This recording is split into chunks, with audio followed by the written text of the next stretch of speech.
Dearest fantasy readers, welcome to the Dear Fantasy Reader podcast, where two best friends, Hannah and Karen, travel through the pages of our favorite romantasy novels. Join us as we take flight into the world of the Empyrean series, diving deep into the chapters, exploring characters, scenes, theories, foreshadowing, and more, taking what we've learned from the second book, Iron Flame, to reread and re-experience the first. With that, content warning and spoiler alert. We will be covering anything and everything Empyrean series to this date and any content Rebecca Yarros has given us. So if you haven't read both already, save this podcast, go do that, and we will be here waiting when you are done. Also, due to the nature of these books, this podcast is rated R in content and in language. As Rebecca Yarros says, readers who may be sensitive to these elements, please take note and prepare to enter Basgiath War College. Before we jump into discussion and analysis, let's do a quick refresh of chapters 1 through 4 of Fourth Wing from our personal scribe informant, Karen. We enter Basgiath War College on conscription day, marking the moment when 20-year-old Navarians must enlist in one of 4 quadrants: the healers, the scribes, infantry, or dragon riders. We meet our main character, Violet, who has been training her whole life to become a scribe, but now is being forced by her mother to join the Riders Quadrant, where she'll train to become an elite dragon rider, assuming she survives. We quickly meet her older sister, Mira, who is adamantly against Violet joining the Riders Quadrant and is furious with her mother for trying to force her. She sees this as an obvious death sentence for Violet, who she describes as being fragile. When Mira learns there is no persuading General Sorengale, she tries to give Violet as much advice as possible in the time that they have left, and gives her the biggest warning of all: stay away from Xaden Ryerson, whose father, Fenn Ryerson, was executed by their mother for leading the rebellion, and, to Violet's knowledge, murdered her brother. A determined Violet begins her journey into the Riders Quadrant, where candidates must first cross a narrow and dangerous parapet, designed to weed out the weak. Against Mira's advice of not getting attached to people, Violet befriends Rhiannon, selflessly trading her shoe to keep Rhi alive as they cross. In contrast, we meet a terrible excuse for a human, Jack Barlow, who murders hopefuls left and right with his eyes set on weakling Violet. Suddenly, Violet is faced with none other than Xaden Ryerson, the most exquisite man Violet has ever laid eyes on. But he's also the man whose father killed her brother. Hardly. Fortunately for Violet, Xaden does not kill her, but Jack has that intention covered. See what we did there? Violet successfully crosses the parapet, almost taking Jack's balls off in the process. She then finds childhood best friend Dane Atos, a second-year squad leader. Dane cashes in a favor to have Violet and Rhiannon switch to his squad for protection from Xaden, but Xaden, a wing leader, counters by moving Dane's entire squad from second wing to fourth wing. Now, as her wing leader, Xaden has complete control over every aspect of Violet's journey as a cadet. And Violet is 100% certain that Xaden is going to kill her. Then Dane spends what feels like 6 years trying every way he can to convince Violet to run off to the Scribe Quadrant, all in the name of protecting her, of course. We meet a few dragons, including Sigale. We learn a bit about signets and how each one comes from the unique bond between a dragon and their rider. Dane bird calls Violet to a private area, attempting to keep their friendship a secret. He confides his top secret and confidential signet to Violet. He can read a person's recent memories just by touching their temples. This is quickly brushed over with playful banter by both Violet and Dane. Violet attempts to casually leave Dane and go to class, but is caught by none other than Xaden Ryerson, who lets everyone around them know where Atos' affections lie. That was incredible, Karen. That was a great job. Great job. Before we get into all that is the first 4 chapters of this book, we have to talk about the paragraph that implies that Jasenia wrote this book. It's so easily missed because it's not even on page 1. It's just a couple pages before, and it has so much more context after you've read this book that you have no idea about going into it. Every single sentence, you could just dissect every single sentence. So we're going to. The first one. So we're going to. English teacher Hannah. Yes. So we're going to. Okay. The following text has been faithfully transcribed. Keyword faithfully. Huge deal here, because as we find out, scribes are really not to be trusted, right?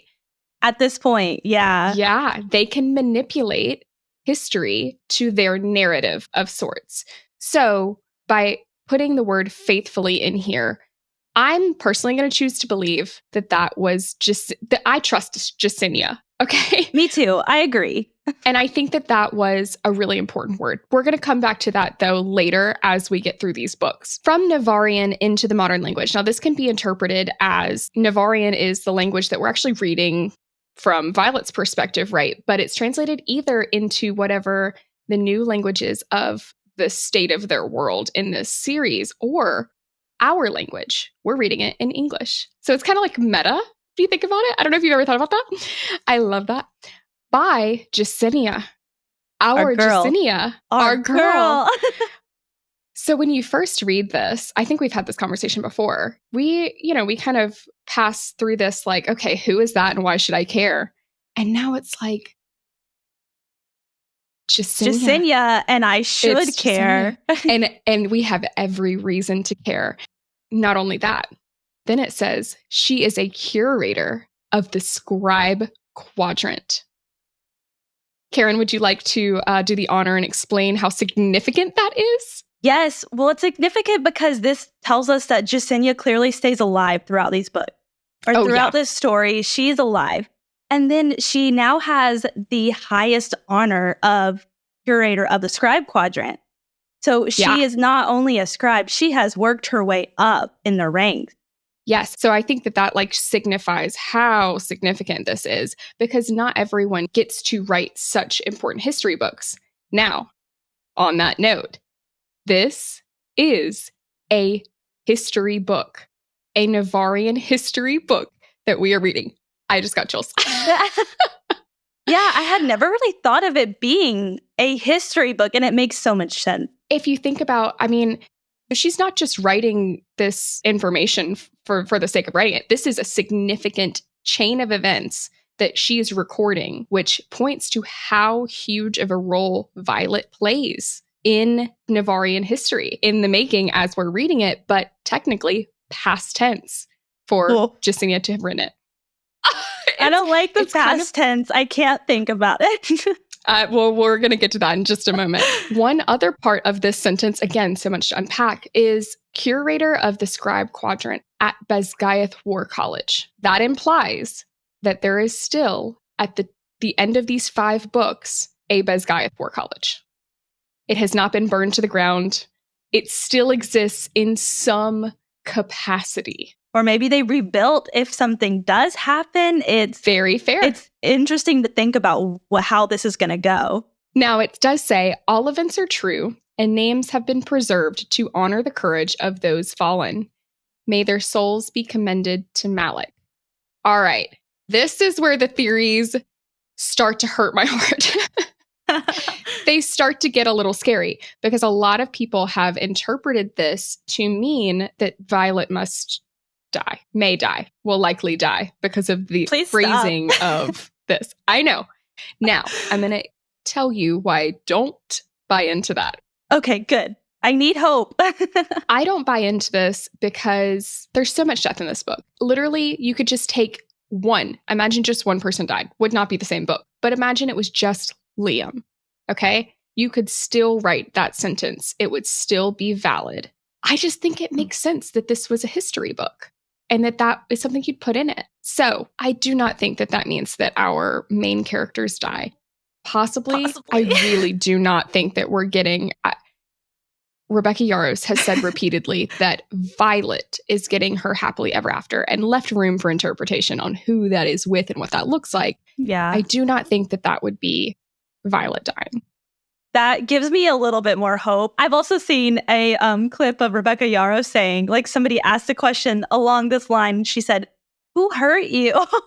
Yes, except she has hurt us. You've hurt us, Rebecca. And she repeatedly tells us not to trust her. So it's like, okay, ma'am, you're giving us mixed messaging here, and I'm just going based off of what you did with Liam to know what you are capable of. It's so true. One last thing about this excerpt that gets me. If we take this literally, that clearly Violet in some way told Jesinia her story so that Jesinia could then transcribe it, recording it for history.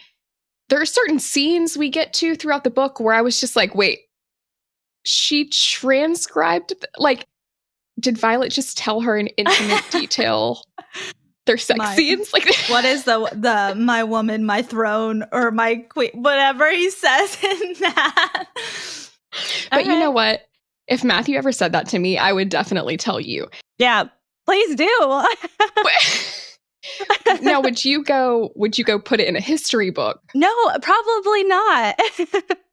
So, again, that's taking it quite literally. It probably didn't actually make it to the history books, but just something I wanted to point out. Violet's over here just thinking she's having girl chat with Jesinia, and Jasinia's like, this will be great for the textbook.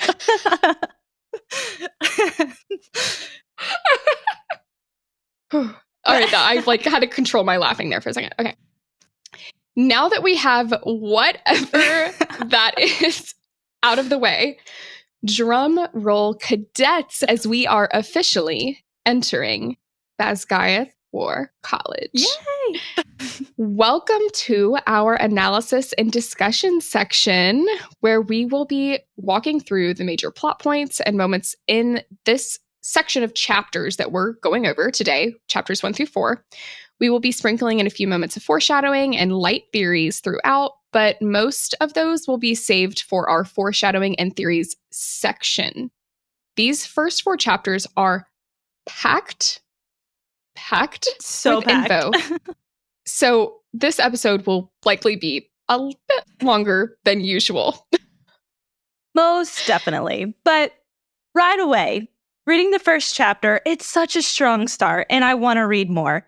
And this, in my opinion, is chapter 1 specifically, is one of the best introduction chapters I think I have ever read. And I think that because I think we're just dropped right in, right? And a lot of books, whenever they are doing so much world building, which is super important, they just take a little while to get there. It takes you 50 pages to get into the book. Not this one. We are dropped right into the middle of this scene where Mira is screaming at General Sorrengail, and instantly you're just enthralled by this, and you're learning kind of as Violet's just thrown right into this. I think that's what I really loved about, again, you said the beginning of it, because I have ADHD. You do as well. Yeah, so it's hard for me sometimes to pick up a book. Either I am all in or I can't pick it back up. Yeah. And so for this one, I loved that there was so much action happening at the beginning. And, I think you typically get to experience a little bit longer in like the pre-life of whatever catastrophic life-changing event happens to your character. So you get to know more about them. But we actually were able to learn so much about Violet through her family dynamics, her processing on the very day that this is happening, what all she's about to go through. You get to learn so much about her on top of all of the info dump that comes along. Yeah, I agree. I think that what Rebecca Yarros does a little differently is she, as we're going through this story, she's kind of world building in smaller sections. And so, and kind of then into the next couple chapters, I feel like it's a slower world building. But in this first chapter, to really grab your attention, we're learning like little bits at a time. Speaking of Violet, I love reading her. She is probably my favorite character. No, she is without a doubt my favorite character I've ever read. I will transparently say I see a lot of myself in her in a lot of different ways, but I really admire her strength of heart and her strength of mind. I totally agree. And I could definitely see where you resonated with Violet. I love her so much as well. And she's definitely one of my favorite characters too from a book series. I love that she hasn't been hardened yet. And I hope that we don't see her get too hardened by the writer's quadrant. I hope that she keeps some of that softness. You start to see it harden her a little bit. Yeah. But I think what's so starkly different about Violet is how she still maintains compassion. And that just shows her strengths because she's physically weak, but emotionally, mentally very strong. Yeah. Well, and I think that's also a really important aspect of Violet's experience is that she has a chronic illness, which I think could be a huge aspect of how empathetic and consistently considerate of others that she is. And we could all learn in that manner.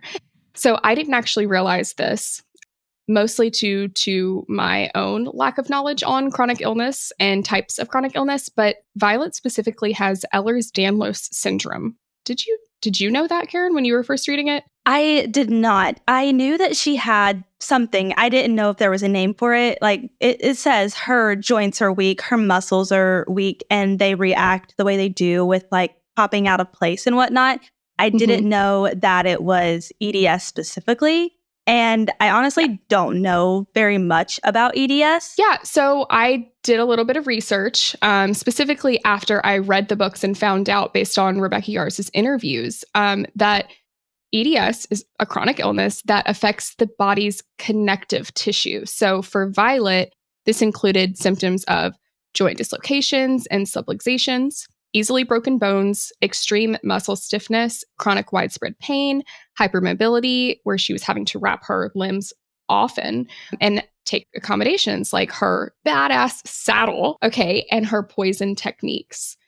And so Rebecca Yarros didn't actually explicitly say, write out the name of Violet's condition in the book, though implied that it was a chronic illness. She didn't explicitly say that. She has confirmed it in interviews, and she said that she herself has one of the 13 types of EDS, and hers is hypermobility. Now, she's explained that the reason that she wanted Violet to have EDS is that she'd never saw EDS or chronic pain represented in a fantasy book before. So she told her editor it was important to her that Violet be that representation. Now, based on the conversation in the book community, this type of representation has been applauded. And I have watched Q&As where people told Rebecca that they feel represented by Violet in ways that they hadn't before, which it's a truly beautiful thing. And I really appreciate Rebecca's commitment to diverse experiences, and she shows that in multiple ways throughout these books. So true. Now, because we are engaging deeply with the series, I think it's important that we also acknowledge that there are valid criticisms that have been presented by others within the EDS community with concerns about the quality of the representation. This is a complex discussion, and I want to be clear that neither of us, myself or Karen, have a chronic illness, but we do want to hold space for the voices of people who do. And a friend of mine reached out to me when they found out that we were doing this deep dive podcast to share these sentiments as they themselves have EDS. They shared with me a really eye-opening article to help me understand where there's room for improvement towards the goal of quality disability representation, specifically with EDS. Now, I do encourage all of you to check out the link in the show notes to hear directly from the community. But in summary, for those of you that may be driving or are unable to access the link at the moment, the author of this piece highlights that simply having a character with a disability is not inherently good representation. They present that good representation of EDS and living with chronic pain requires more purposeful messaging, and that the representation in Fourth Wing leans more wish-fulfilling, which is a completely valid way of writing if it's marketed that way. But that consumers without chronic illnesses, such as ourselves, need to know that chronic pain is not something that they can simply block out. I really feel like this article expanded my understanding of Ehlers-Danlos syndrome and the extent that chronic pain impacts a person's daily life. So I I highly recommend reading it. Another thing that is central to who Violet is how much she cares about other people. And that is one of my favorite parts about reading her. I knew the moment that she gave her shoe to Ree that I was going to love her. I totally agree. She's so kind and she has such a good heart and she just truly cares about people. And she shows mercy repeatedly to others who honestly sometimes do not deserve it. She just believes the best in people. And so that's why she shows those mercies. And then she does everything she can to not kill people. And we see that in Threshing specifically. It's such a refreshing and stark contrast to some of the other characters in the book, but specifically close to home in contrast to her mother. I think Violet, if it came down to it, would kill for the people she loves. Mm-hmm. But she's so much more hesitant and considerate, killing as an absolute last resort. Whereas with General Sorengale, she's known for being ruthless. And on that note, on my first read, I was really taken aback when Mira said mom in reference to General Sorengale, because at first, Violet was only referring to her as General Sorengale. So you don't know. You know at that point, Mira's her sister. You know that she's talking to the general. But then Mira says mom, and you're like, hold up. What? And that was really our first clue into their dynamic and how hardened their mom is toward them, and the dynamics of how she values this war college and decorum more than she does outwardly family. Yeah, I was also shook. But it just shows you how serious General Sorengale takes her job. Yeah. You are not to call her mom in front of other people or apparently behind closed doors. It also says that General Sorengale tolerates Violet, respects Mira, but loved Brennan. And that kind of shows us a little bit deeper into their family dynamics as well, and how Violet thinks her mother feels about her. Speaking of General Sorengale, I have a couple of questions. Why did she decide to force Violet to become a writer? And is it so that Violet doesn't turn out like her father? And then she says, but she loved Violet's father. So it's like, does she want Violet to forget her connection to her dad? I have so many questions on the whys. So, well, I got you. So a common theory here is that Lilith did not want Violet to become a scribe, rise in the ranks as she was expected to be the star scribe. The star pupil is how Violet describes it. Gain access to all of the Venin info and terrible things that Navarre is doing. And then what we assume is die like her dad did for whatever efforts he was making to do the right thing, and then compromising the security of the country through the wards. Now, when I saw your question in the notes, it reminded me of something Mira said in Iron Flame. When Lilith finds out Brennan is alive, Mira says, quote, she sacrificed you too, Violet. Maybe she put you in the writer's quadrant to save you from being killed as a scribe once you learned the truth. Or maybe she did it to kill you before you could learn the truth and tear her precious war college to the ground, which you did, if you remember, end quote. Ooh. So Lilith is standing right there, Mm-hmm. and she did not deny this. But we know now, and importantly, Mira does not, that Lilith did not want Violet to die, because we know she made the deal with Xaden to keep Violet alive. There's so many layers to this, and there's stuff we don't know. Oh, I can't wait to figure out everything. I want all of these loose ends to be tied. I think with that one, I'm on the train that I really do think, even though Lilith was harsh and hardened, I think these context clues tell us that she really was out for protecting her kids. Right. Mira and Violet specifically, because she didn't know Brennan was alive, and that she just had really strange ways of doing it. And I think we'll get more context as to what her limitations were and why she did that. Right. But we also find out Navarre is made up, their leadership is not made up of people who value others. They're only out for themselves. And for Lilith, being only out for herself is her, Violet, and Mira. So she does tell Violet, I will not watch one of my children enter the Scribe Quadrant. So I agree. I think that she could have been trying to keep Violet alive and keep her from being killed as a scribe. One other thing is Mira actually says that Violet joining the Writers Quadrant isn't actually what their dad would want.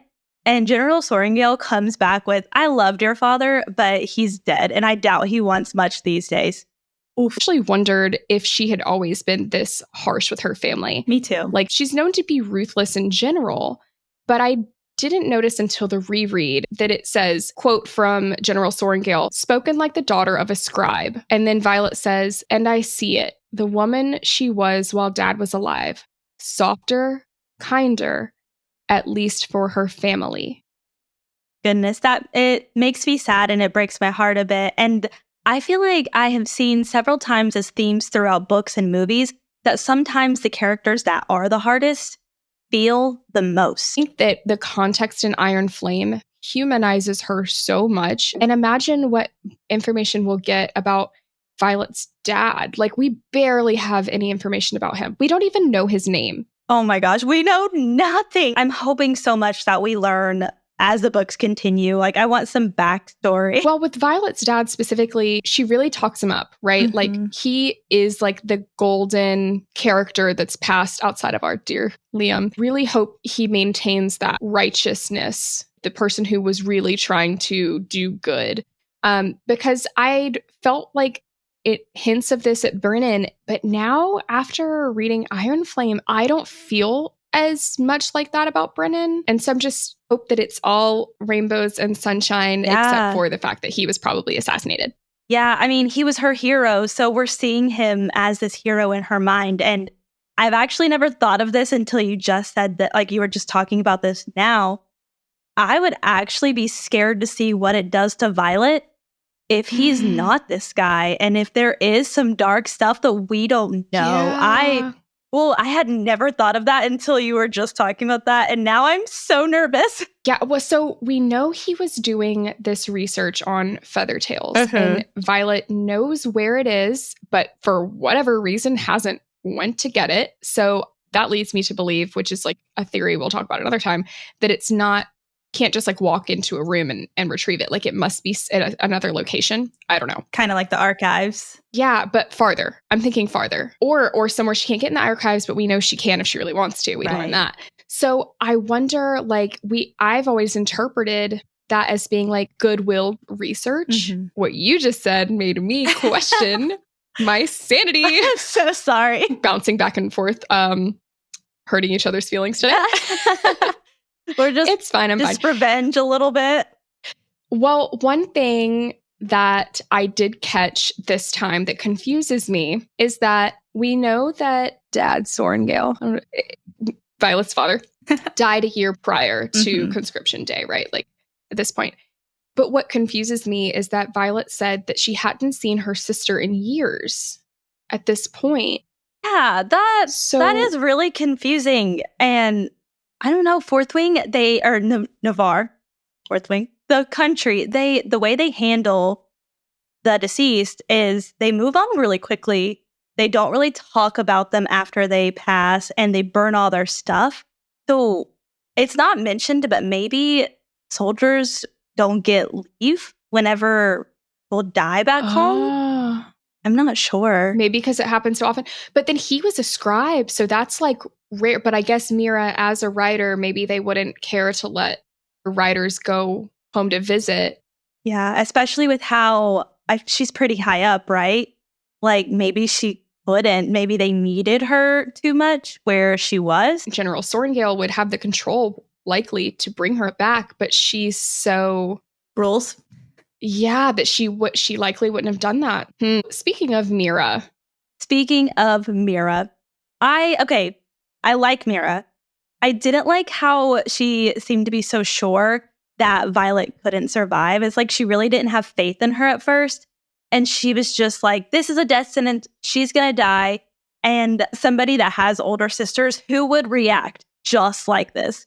They just love you so much that they she just doesn't want to lose her, and she's scared, and she wants to protect her, and she's trying to do what she can to protect her.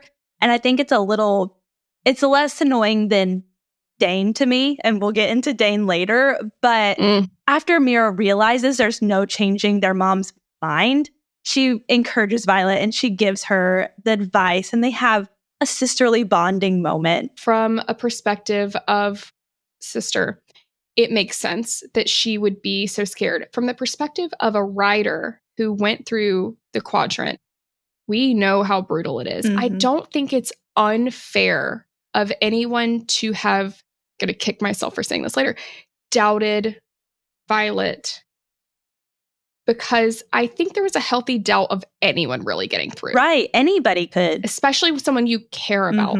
Once she realizes how determined Violet was, she quickly reverted to helping her prepare instead of focusing on trying to talk her out of it more. She had specialty boots made and dragon scale armor made for Violet. She was like, I'm going to do everything I can with everything I know to set her up for success. And I love that about Mira. That's her redeeming quality for me. One thing I wanted to note about Mira in this stretch of chapters is she is recognized by a writer when Violet is checking in at the Parapet for receiving the Order of the Talon. It's an award. Now, this is later referenced in the chapter 27 epigraph. The epigraph reads, "For valor above and beyond the call of duty in the Battle of Strathmore, where her bravery resulted not only in the destruction of a battery behind enemy lines, but also saved the lives of an entire company of infantry, I recommend Mira Sorngale receive the Star of Navarre. But if the criterion is not met, which I assure you it has been, downgrading to the Order of the Talon would be a shame, but sufficient. Recommendation for award from Major Potsdam to General Sorngale." I have a question. Do we learn more about the Star of Navarre, or is this the only time that's mentioned?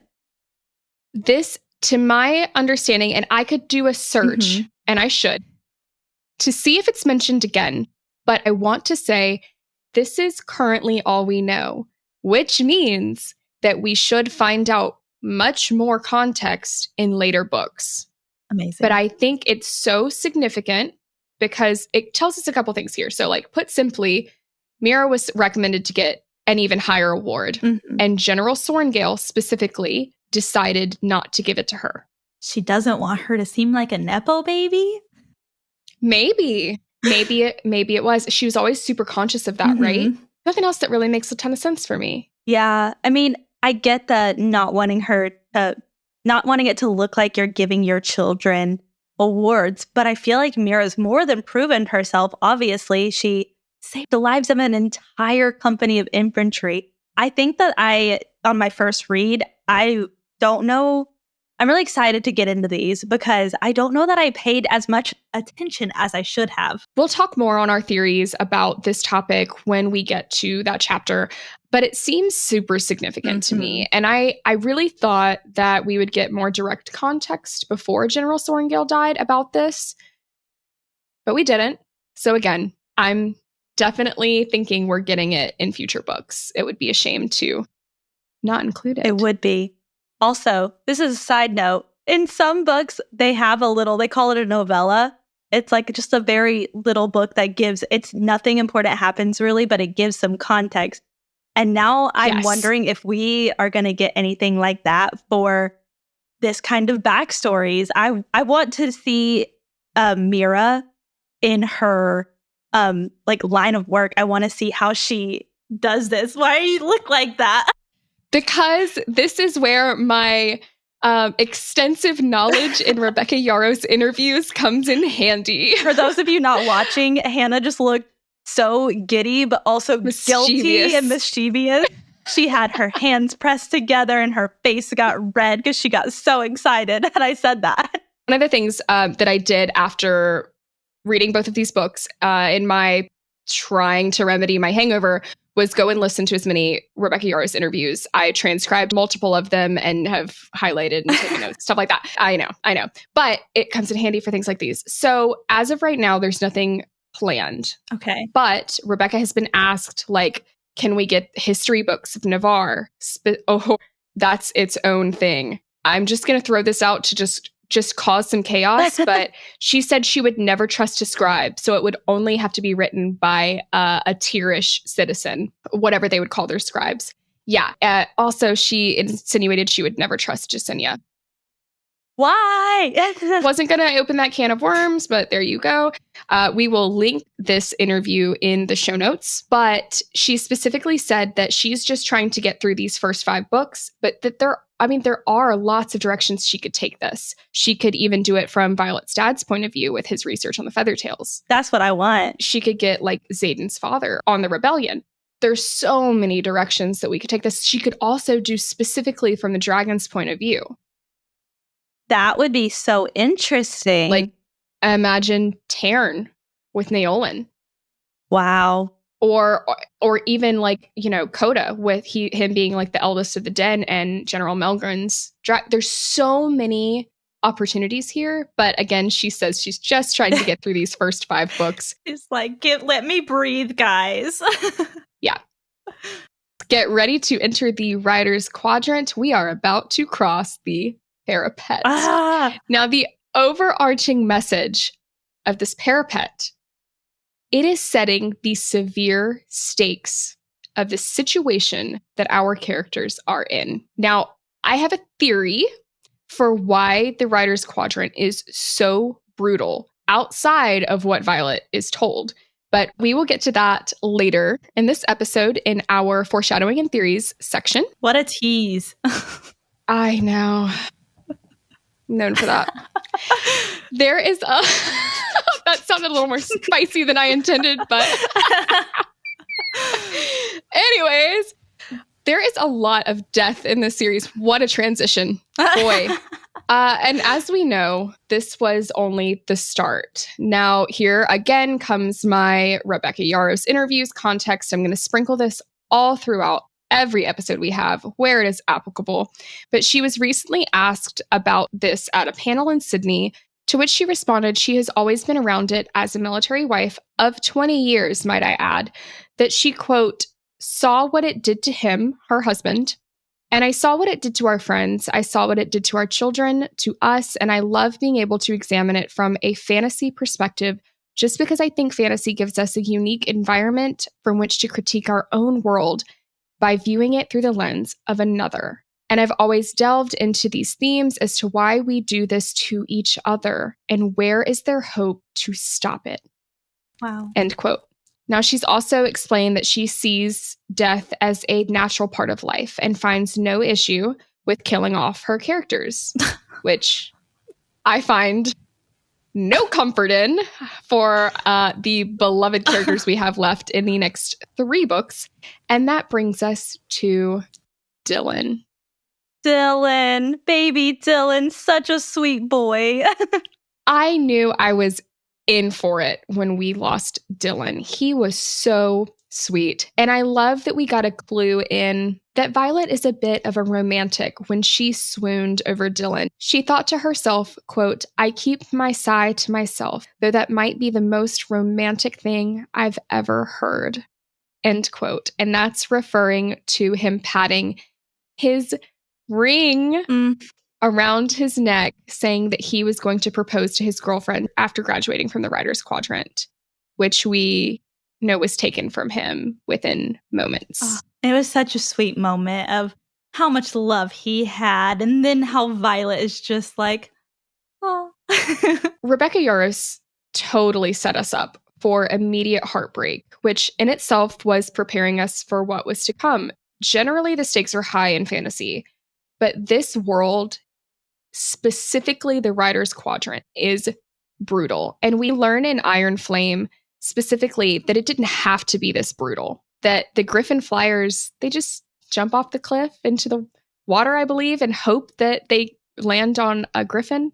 And if not, oh well, they join another quadrant or whatever they call it over there. They do not die. They are fine. So this was really our introduction into how the Writer's Quadrant just doesn't care to lose candidates. That just shows the differences in the two, like you were saying. The Griffin Riders, they believe that you do have to be tough and brave and all of the same things that the writers have to be didn't have to be that brutal like Basquiat believes that writers have to be. That's very interesting to think about. You know, this is just I was meant to be a writer. I really was, because the ego in me is like, yeah, but that just makes the dragon riders even better. Like, they're more badass. I'm like missing the point entirely. That's why I am not meant to be a dragon rider, because I'm like, but why does it have to come to this? Why? I say all of that, and I likely would not have made it past the parapet. No, so it's fine. Just in time, it has started storming at my house. You may hear the thunder. We will try very hard so that you do not hear the thunder. But there is a storm that is coming in right as Violet gets on the parapet. Now, there has been a long-standing theory that Violet's mom caused the storm.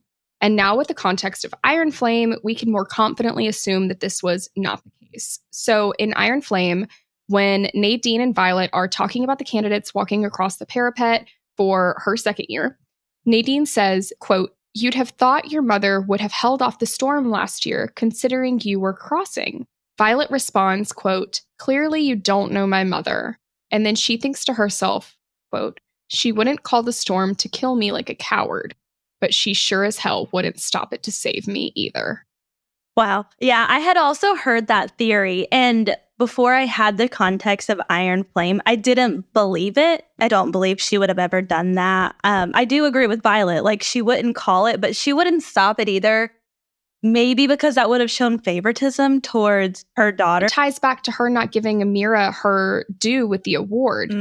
It really is, I'm not going to cut you any... And she said that.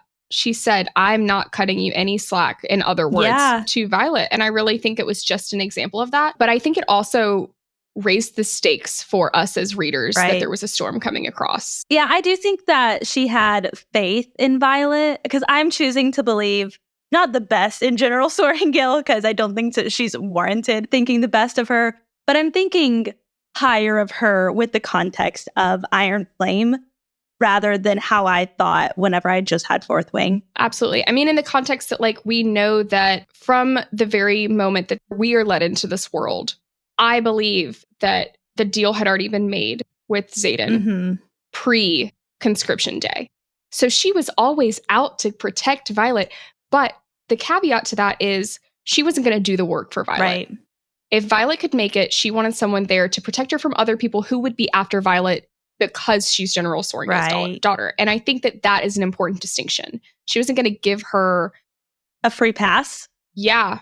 I don't know. She was kind of evening the stakes with other cadets, I suppose. Yeah. No, that totally makes sense. One other thing that I loved to read about in this part of the chapters is that Violet starts to recite facts to keep her fear at bay. Oh my goodness. I love how creative this was. I had seen some critique about how this was like cheap world building. I don't think so, because I was paying attention as a reader to what Violet was saying to herself. I also relate to that though. And so I thought it was an incredible way for me to get info dumped on in still an interesting way. Do you think Rebecca Yarros might have mentioned this? Does she have ADHD, or do you think she has ADHD? I believe that Rebecca has said that she herself has ADHD. It may have been referred to as being neurodivergent. And so she says that Violet, because she is written by Rebecca, and Rebecca puts a lot of herself into the characters she writes, specifically Violet, that yes, like Violet likely does because Rebecca writes her, but that she didn't like intentionally write her to have ADHD like she wrote her to have chronic illness and specifically EDS. Wondering if, because Rebecca Yarros, if her brain works like that, maybe that's why it works so well for us. Because this, like, stuff is happening, world building, stuff is happening, world building. Neurodivergent people, those of us with ADHD, are like, yes, I can keep up with this. Because sometimes, and that's where I was saying is the introduction chapter is one of my favorites, because you just jump right in and there's world building sprinkled throughout. And now I'm just wondering if she did that specifically to think how she would keep, like, it would keep her attention and our attention. It makes sense. Yeah. Well, she's like she's saying all these facts to make sure she doesn't die, right? Like, she's trying to calm her nervous system. What would you be doing? Because I know I would not be joining the Riders Quadrant, but what would you be doing if you had like something similar? Because that's where it reminded me of the ADHD thing, because this is totally something that we would do. It is something that I have done. I recite Taylor Swift songs in my mind, word for word. That's probably what I would do. My go-to is Getaway Car. Oh, of course. I knew that was the fave, so I could just picture you being like, nothing is worse than a getaway car. Yeah.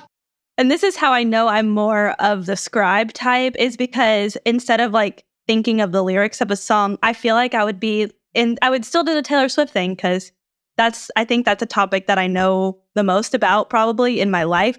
I would be like, debut, Tim McGraw, Teardrops on my guitar, and see how many you would list the track? I would list the track. Oh my gosh. Album by album. If I was trying to focus and not be scared, that's so what I would do. I absolutely love that about you.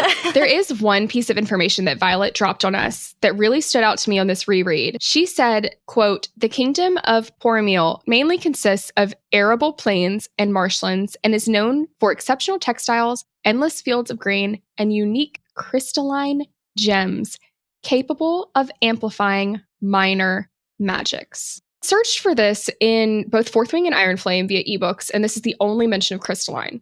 So I think this is for sure coming up in future books, if not Onyx Storm. Oh, I hope Onyx Storm. What do you think it means by minor magic? So I assumed that meant, because I think they refer to them as lesser magics. I think that's what it was. It's like your lesser magic, like speed or writing with the pen without touching it. But what's strange about that is we really don't get to know a lot about lesser magics. Right. So I'm not sure. I do know that Griffin Flyers, we'll keep an eye out for this, because Griffin Flyers are really powerful with their lesser magics, specifically mind work. So definitely be diving into that as we get through chapter. I have a thought about that. What if they're specifically not only writers have the lesser magic or the minor magic?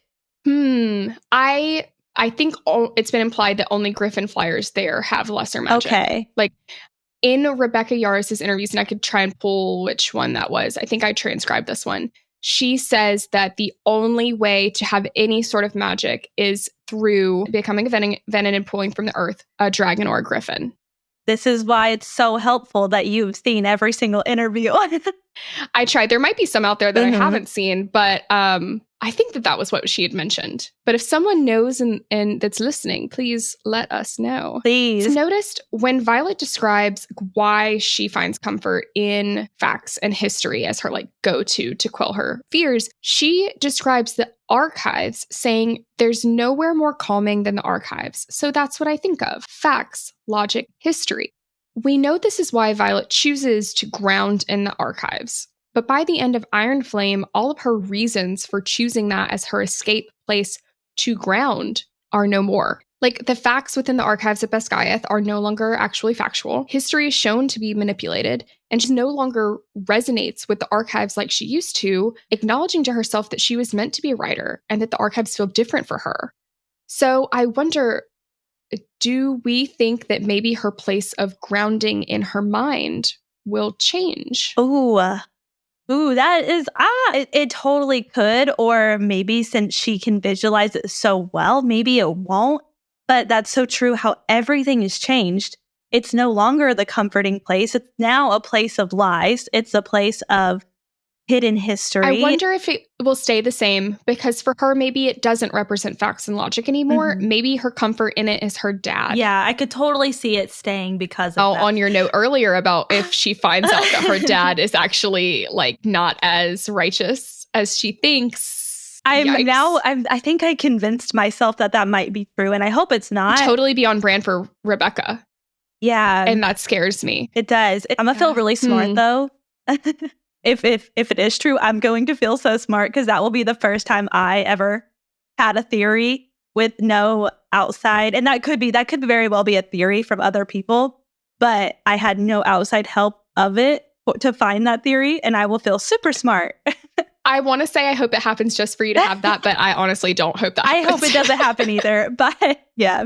This is a huge jump in topic, because now we are going to talk about the character we know for sure is without a doubt absolutely evil. Yes. We get to meet, like it's some sort of honor.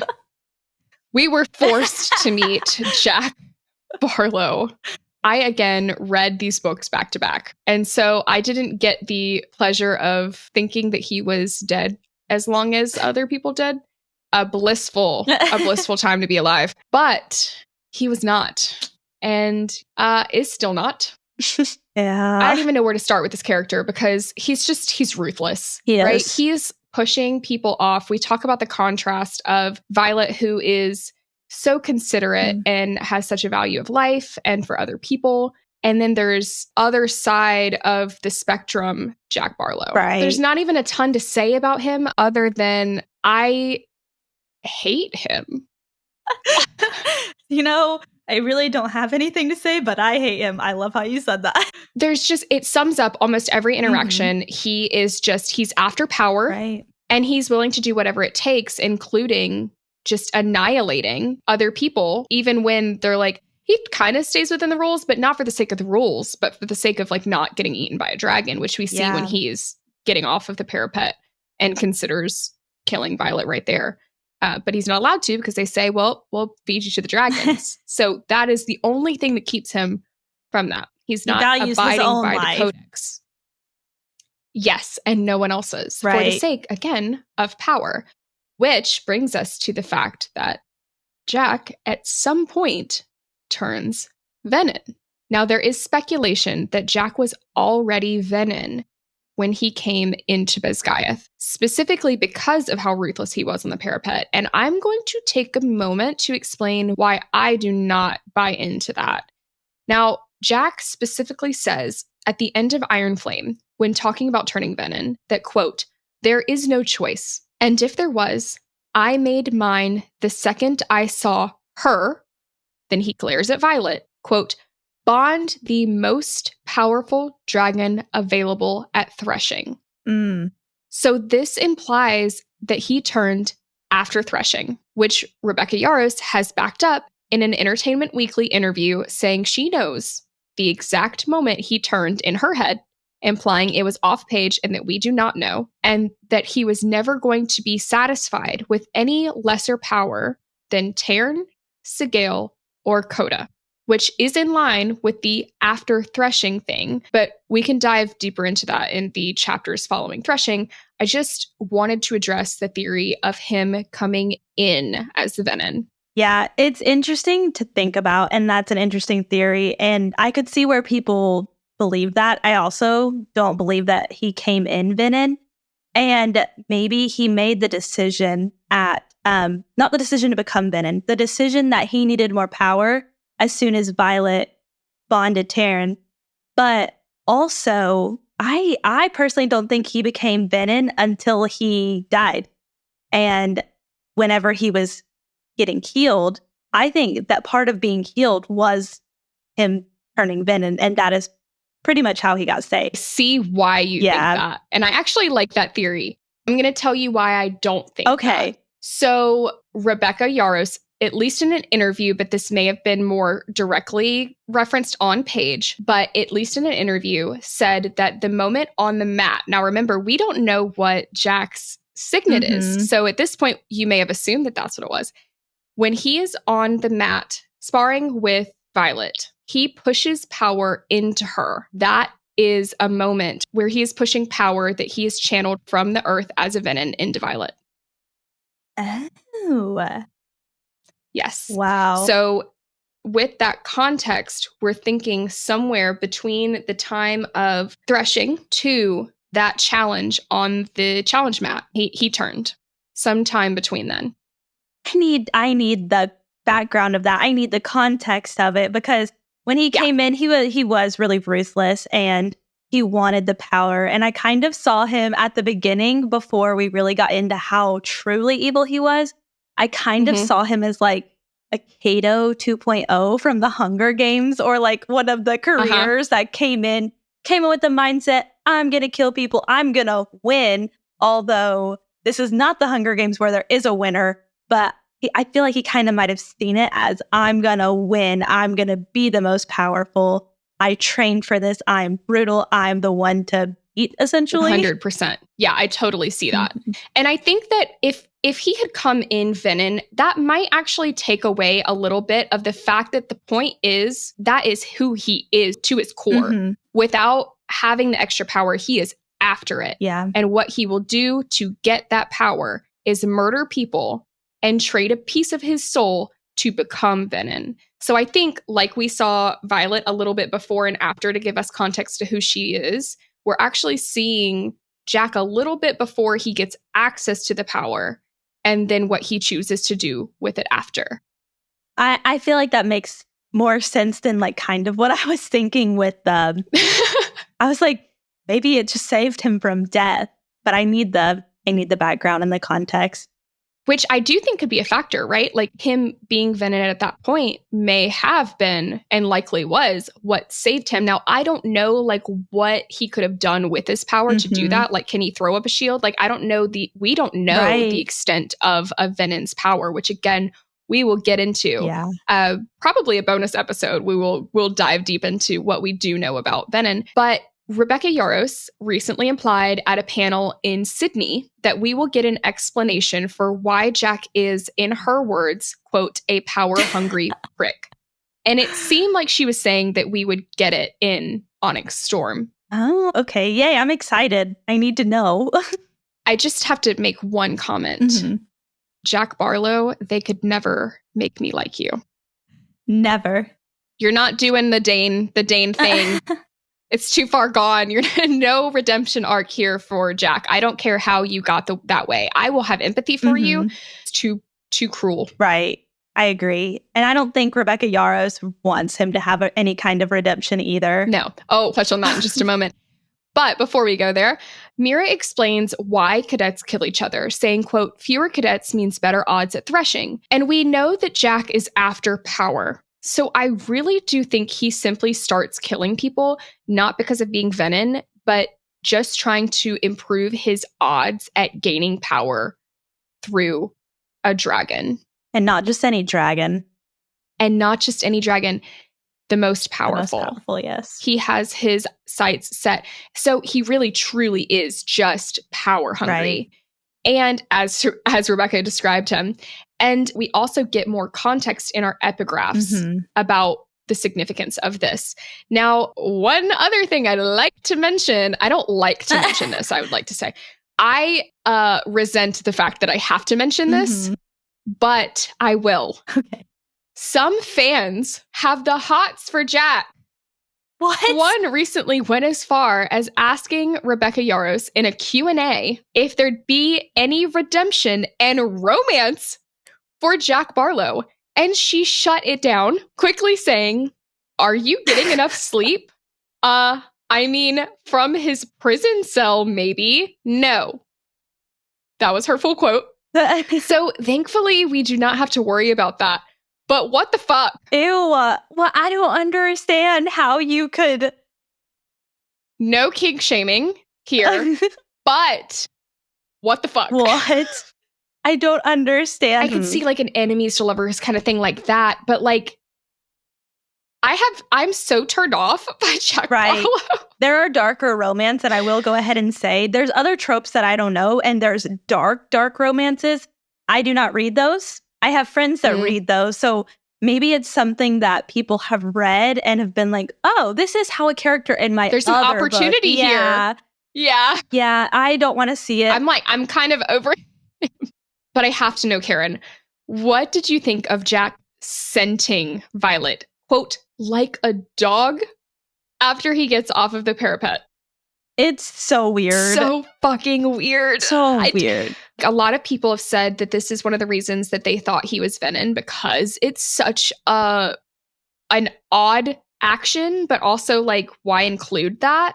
And we don't really have an explanation for why that is yet. So I get that connection. Because I'm still left wondering, like, what the fuck was that? Yeah, it's so weird. I don't think it points to him being Venin. I think it's just an intimidation tactic. And in his mind, he's thinking, how can I freak this girl out? Like, the more crazy I seem, the more unhinged I seem, the scarier she'll be. And maybe I'll have an easier time killing her, maybe. That actually makes sense. It's so like that. weird. I don't like that, but I like that. The moment we have all been waiting for, we get to meet Xaden Ryerson. Oh my God. I was not prepared for any specific tropes or dynamics in this book. Again, you guys are going to get tired of hearing me say I went into this book not knowing anything about it. So I was unsure of the direction that this book was going to go in. But boy, was I happy to find enemies to lovers, because I love a good tension build. Okay, so I know you did grow up loving reading. Yes. But you had trouble finding books that you really loved as an adult. Did you know that enemies to lovers was going to be one of your favorite tropes? I did not. Okay. It was as I was experiencing this enemies to lovers, and then later found out what that phrase was, that I was like, no, this is, I love this. Because it's not as obvious. Like, Dane was pretty obviously like supposed to be. But when I saw Xaden, I was like, oh, he's supposed to be the bad guy. So it wasn't until a little bit later that after we meet Dane and you find out that that's really not going in the direction you first expect it to, which we'll talk about here shortly, I wanted it to be Xaden. Yeah. And so what I mean by I was happy to find enemies is I was happy it was Xaden. Yeah. It's really, Yeah, and you can pretty much clock with most fantasy books that I've read if they describe the man as the most exquisite man or the most beautiful man I've ever seen. That's most likely, he's the love interest. Yeah, he's most likely going to be the love interest, not the good boy who you expect. But thank God for that. Keep it Especially spicy, keep it interesting. Love spice. I also loved that Xaden clocked Violet's shoes, and then he connected that she switched them to Savory. I'm assuming, based on his reaction to that scene. And this is really a defining act on Violet's part for us to get to know her strength of heart right off the bat. But it also was for Xaden too. Yes.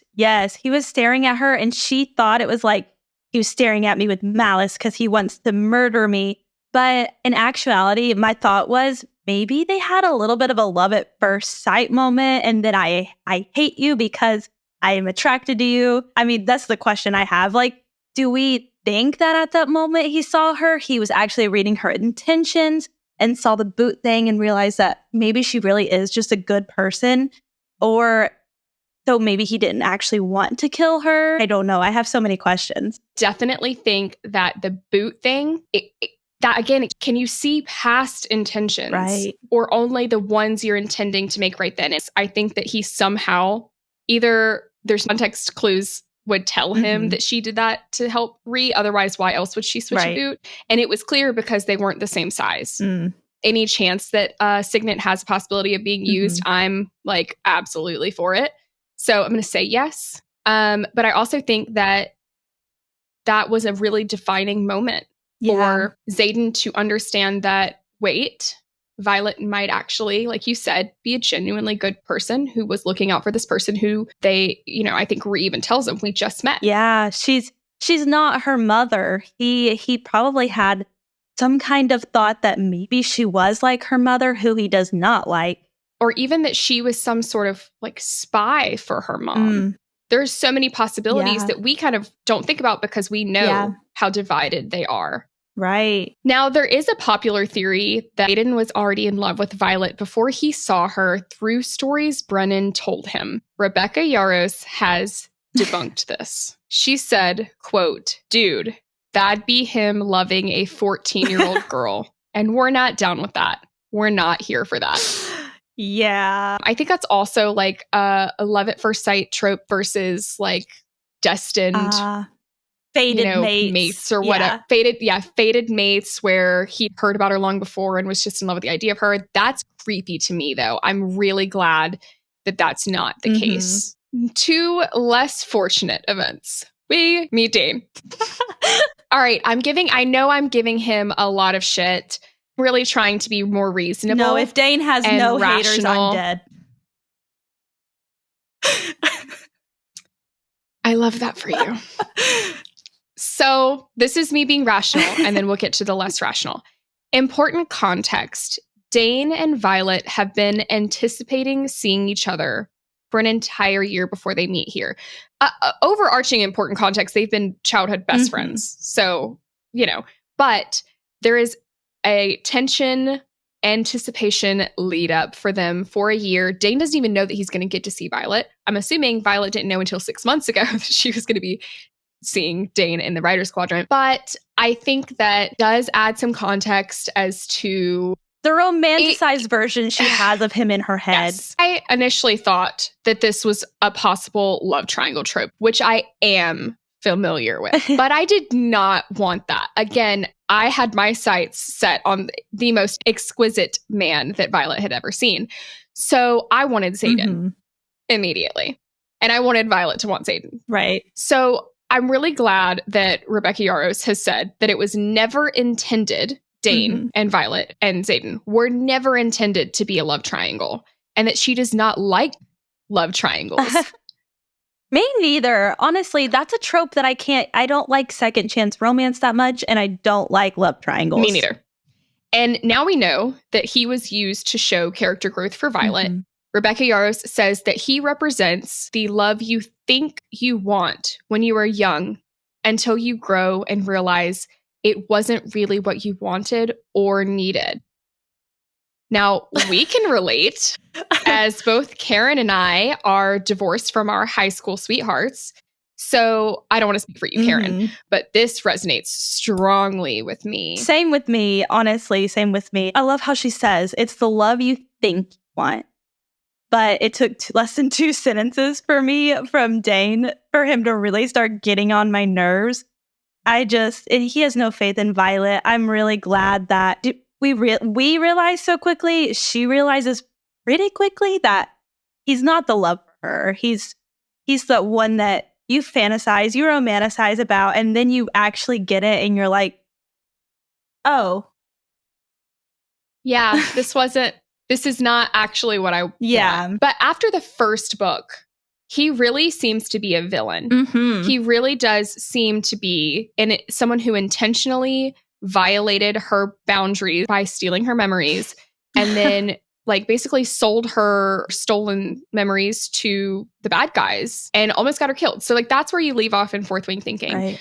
And then you get into Iron Flame, and he has I guess what you can call a redemption arc. I think it was not much of one. I don't know. Right, and the damage was done. It was.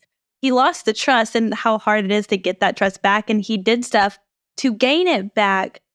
But was it enough? For me, in my eyes, no. In Rebecca Yarros' eyes, Rebecca is a strong Dane defender, but we'll get into that later. I think the point I want to emphasize here is, and I will again get to this more in future episodes, but to me, it was never really about him stealing her memories. That was just kind of the cherry on top. I really don't like how it feels like Dane, you said it, never had faith in her. But it's not just that he was also infantilizing a little bit. It was that he didn't do what other characters showed examples of. Listen to what she's telling you. Valid concerns aside, listen to what she's saying she wants. She wants to stay in the Writer's Quadrant. Prepare her. Right. Train her. Squad leader. Well, that's her enemy is the one that's preparing her, getting his people on his side to train her with Imogen training her. And the person that's supposed to be the closest to her, what help are you? And that never changes. I kept waiting for the moment where he would put his own wants, i.e. her leaving the Writer's Quadrant to save her life, whatever, aside from his own. I do appreciate him being conscious of her chronic illness. Right. The way that he goes about it, though, it feels like he gives her zero room for agency and then doesn't prepare her. And that is in contrast to Xaden and how Xaden treats Violet. He's so concerned for her safety. He wants to protect her, but instead of trying to force her to run away, Xaden trains her. He helps her gain the skills that she needs to survive. That way she can protect herself. And this contrast is super clear in how Xaden is consistently described as coming to stand beside Violet when she might need backup during a confrontation, whereas Dane is described stepping in front of her. Oh. We will get more into that in later episodes as that happens, but I really just want to let everyone know that we are trying to be reasonable. I'm not. Well, Rebecca Yarros does love Dane. She calls herself a Dane apologist, and she says we're too hard on him. But Rebecca Yarros also has the whole plot mapped out, and she said she knew what his actions would be in Iron Flame when she wrote him in Fourth Wing. She also said she didn't flesh out his character as much in the first draft, but her editor encouraged her to add more details as she edited him about Dane. Yeah. So importantly, we as the readers still do not have the same context or insight into Dane when we first read Fourth Wing that Rebecca Yarros had.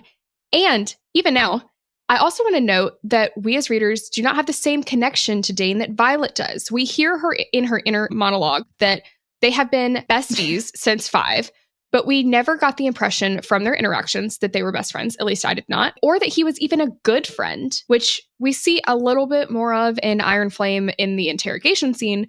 But the way that we got to watch Violet and Ree become best friends feels authentic and cements that they're best friends, rather than being told all the time that Dane and Violet are best friends. And I think that we needed to see more of that from him if Rebecca Yarros didn't want us to dislike him. But his character was used to contrast Xaden, so I see why we didn't get that. And then there's also the fact of how many kids were around Violet growing up. Was he her best friend because he was the one that was the closest to her age? I mean, we know she was around Jasenia growing up when she was at least training for the Scribe Quadrant, but they moved around and they moved to the same places. So they had just been around each other their whole lives. Also, a forced proximity bestie. You know the tropes. I'm taking notes. Rebecca Yarros also emphasizes that Violet came into the Writer's Quadrant meeting Dane expecting him to be the same person that she grew up with, the same best friend. And we see how much the Writer's Quadrant changes you. Dane even says it strips away all of the niceties to who you are at your core. Well, side note, I do not like who Dane is at his core. So he is not who she thought he was, and she has to learn that. And then we find that she doesn't actually like who he is either at his core, but then somehow they're still best friends. And that's like, there's not growth in that relationship shown to me. Right. And I think that can kind of go back to the love that you thought you wanted, but didn't, because if she romanticized him, she's learning who he actually is at her core. Kind of got the ick. It is hard to let go of the idea of who you thought somebody was. And you and I have been through this same thing where you just learn that maybe that's not the person for you. Maybe that's not the best friend for you. And we change so much from childhood to adult that it is so hard to let it go. And so maybe that's why they're still best friends. Well, you become new people as you grow, especially coming out of that growing up phase and finding out who you are. I think it needs more teasing out if Rebecca wants us to be where she is in her understanding of Dane. Like, it just doesn't quite translate to us. I will eat my words and I will admit I'm wrong if there is a good redemption for Dane. And I will admit that I was wrong, that I shouldn't have been a hater, but I'm a hater right now. I think it's implied, and this I feel less certain on, that I think that Rebecca Yarros implied that we get a little more background on Dane in Onyx Storm. She definitely is aware of how much she says that we give him too much crap. So she's aware of it. And maybe that is incentivizing for her to build it out. To add that into Onyx Storm. She's still writing it right now. She's like, they're saying such mean things about Dane. I have to make them like him. On that note, let's talk about Dane's signet. So we have this scene where Dane tells Violet about his signet. He can read people's recent memories by touching their temples. At least this is how he explains it to Violet. And we learn that this evolves to people's faces, as that's how we assume he stole Violet's memory. But Violet so quickly brushed over this. And he specifically said temples, so I didn't even connect him touching her face as something to keep. an eye on. Yeah, it was so subtle when he told her about it, and then they quickly moved on. And I think it was on purpose. And I think it was because if they spent too much time going into it, we wouldn't have been as surprised when he stole her memories. Because I was like, he did what? Yeah, I love that. As much as I love catching foreshadowing and things like that, I love when I don't see something coming and it's just like, bam, like full 180. I think that is what I loved about both finding out about his signet and Xaden's. So as much as I am going to try and guess Violet's second signet, I don't mind if I'm wrong because I love a good surprise. Oh, I love it. It's not predictable. It's more fun whenever it's not super predictable. I agree. Says us on a deep dive podcast to investigate all of these things, but it's all in fun. I like being wrong. I like being proven wrong in these. I like being surprised. It's great. Same. One thing I did notice about this on this reread is when telling Violet about his signet, Dane says, quote, "I'm better at it the closer I am to Kath." So does Violet ever say her power is stronger when Taryn is closer? I don't feel like she has, unless he's like really far, but he never leaves her that far. That's such a good point. I don't think Violet has ever said that. I'm going to say definitively, she hasn't said that. But hers is more, I feel like, closely tied to her emotions. Whenever she's hot and bothered, we've seen that that's whenever it was really out of control. True. Whenever she gets super angry or something like that is whenever she has like the very strong bits of it. I don't know if it's connected to her proximity to Taryn. I only say, well, Rebecca Yarros has said that no two signets are alike. So it doesn't mean that just because he experiences like proximity shifts with his power that anyone else would. But I found it really interesting because what does that come up like? I just had like slightly a thought. Well, assuming at the point that Dana's telling us about his power, that he's telling the truth and that he actually has to touch temples. At some point that changes. He also implies or says in Iron Flame that he was surprised when he first stole Violet's memories, assuming he stole it by cupping her face. Was there a scene where he cups her face that he was particularly close to Kath that would make his power stronger, hence why he was able to steal Violet's memories from touching her face unintentionally? You know, whenever he was warning her not to go with Xaden, Liam, well, the dragons were all right there before they left and he touched her face during War Games. There was that moment.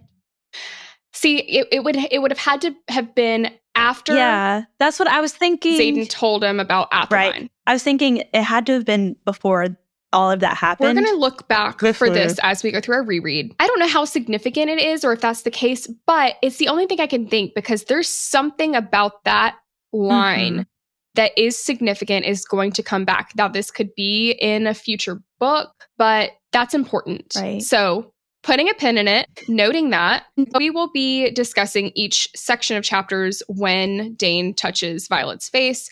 I think with the context of Iron Flame, it seems like there was a moment where he did it on accident. Is it the first time he touched her face? Or was it that just him being friendly with Violet and that was like their thing? And then, on the fourth time he touched her face is when he accidentally stole it. Yeah. But we're just going to speculate on all of that throughout all of the chapters to come. On to the next huge event in this set of chapters. We get to meet some of the dragons. Oh my goodness. I love that they are described as being so huge. I don't know if that's like, I don't read a lot of fantasy dragon books, but when I see some movies, I'm like, you'd be scarier, bigger. And I believe they're described to be like massive. They are.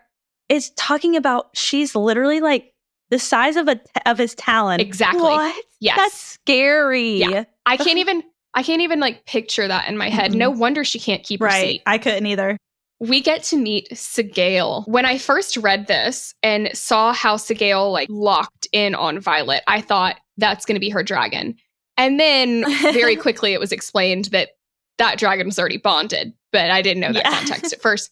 And now I'm like, whoa, you were kind of close. You were so close, you just didn't know it. Goodness. I love this scene specifically with the context that we have now, because in chapter 36, when Violet decides to stay at Aspen and fight the Venin, Sigale calls back to this moment and says to Violet, "You're a far cry from the trembling girl who stood in the courtyard and tried to mask her fear after Parapet.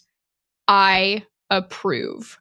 This is described as one of the most ruthless dragons that we know exist in this series. That was a moment I loved. So I couldn't read this without thinking about whatever Sigale was thinking about looking at Violet. And then, while I was reading this scene, I realized that Sigale technically also reads intentions through Xaden.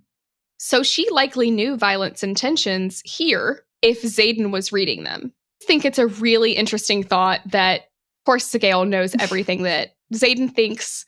Therefore, every time he uses his intention signet. So just Sigale gets so much more context about all of these people that like the average dragon is not going to be able to get to, because they just don't have, their rider doesn't have that badass of a signet. So true. Just want to sprinkle that in. I don't know if it means anything, but like we're speculating about everything in this podcast. Yes, we are. More than we thought we would. Whew, okay, that was just our discussion and analysis section. Heading on over briefly to the healer's quadrant to get a temperature check on our beloved and some not so beloved characters. Who is feeling hot this week and who is so not, including our favorite moments.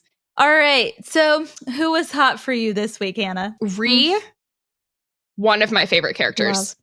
I adore Rhi. I also have to give the award to Xaden, specifically with his hardly stop on a reread.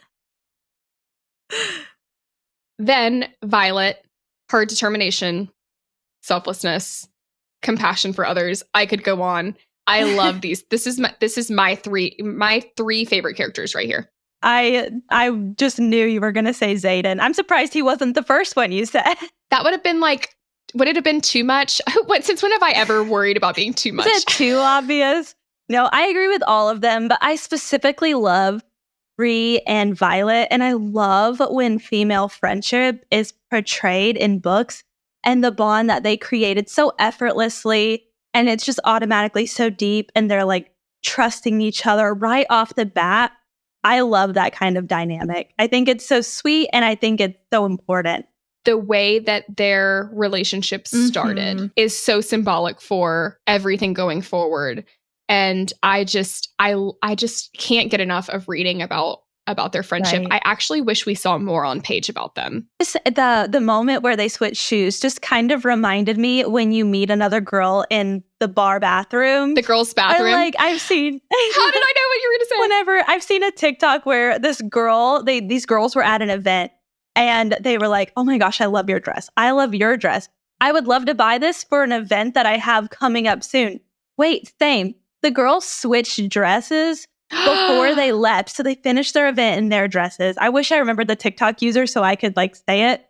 But they switched dresses and wore each other's dresses so that neither one of them had to buy a dress. And that's a very low stakes version, but it's kind of like a fantasy high stakes version of that for Violet and Rhi. It's a sweet moment. I don't know why I never connected that, but yes, 100%. I love that. What a great analogy too, Karen. Great job. So who was not so hot for you this week, I've Karen? already stated I am a Dane hater, and Dane was not hot for me. Really, my note on him is, Moving on. You. Jack. It's a given. Immediately irritated my soul. I say that pun intended because he gave up a little bit of his to become Venin. But yeah, just why? Why do you hold so much hate and cruelty in your heart? Before he even knew if Violet was weak or not, this was just on the stairs. That was before he was named, but we know now that it was Jack. He just instantly was coming at her from then. Ugh. Favorite moments. Let's bring some positivity back in here. Favorite moments. It's a given. Violet giving Rhea her shoe. We covered that pretty well. Meeting Xaden and him recognizing that Violet gave Rhea her shoe. That moment for me, love it. Violet is checking in for Parapet for the Writer's Quadrant. She tells the writer her name, Violet Sorengale. I answer as thunder cracks above me. This sound, oddly comforting. Ooh. Boy, was that not the most satisfying moment when you're rereading? Because you're like, oh, wait. Yeah. It feels like powerful. We know that she's important because she's the main character, but it just gives you that moment of, ooh, it's Violet Sorengale. The fact that her signet was lightning. It's just so symbolic. And Rebecca loves to throw foreshadowing moments out like that. And again, we'll come back to it. But that just reminded me of a Cars quote, and I'm a Disney person, so it was whenever Lightning McQueen says, because thunder always comes after lightning. So when she said her name, thunder comes after her name because she's the lightning. And then I hate that worked so well. I was like, where is she going with this? That worked so well. Yeah. So your favorite moments. Was that it? Was that it now? Actually, I might switch it to that because I think that's fun. But my favorite moment was Mira helping Violet get ready for the Parapet. And it's my favorite moment because I have 2 older sisters and I can relate to this. And I kind of feel like Violet in a lot of life with her sister, and she had 2 older siblings. And I always feel like I need them and I need their guidance and I need them to help me soothe anxiety. And they're just always there for me. And I could just really see my sisters in Mira at that moment. So it was like a little sentimental part for me. I'm very much so chosen family person. And that's why I gravitate so much to Rhea. And you also find that very similarly in your family with Mira. Yes. Love that. Favorite quotes? I bet I can guess yours. Favorite quotes. I have 2 of them. Technically, it's 3, right? The first, it's a thought, not a quote, but he's the most exquisite man I've ever seen. It's a moment of appreciation for that.